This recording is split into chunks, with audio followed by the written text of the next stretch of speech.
Anker has launched the MagGo wireless car charger, pad built-in USB-C cable. Attaching to the air vents in your car, the magnetic base tilts and rotates, allowing you to angle your phone as you wish. Alongside the built-in USB-C cable, the accessory has a cord organizer and car adapter. Anker MagGo wireless car charger, pad, built-in USB-C cable, has launched in the US and is expected to go on sale in Europe in the future.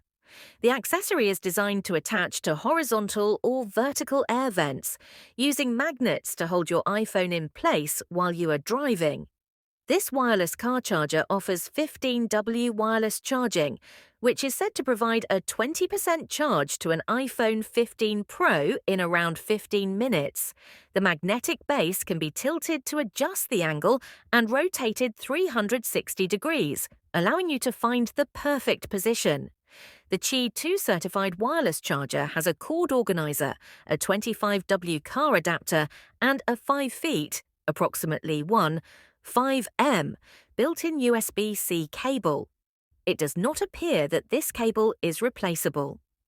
Active Shield 2.0 technology monitors the device's temperature 3 million times daily to protect against overheating.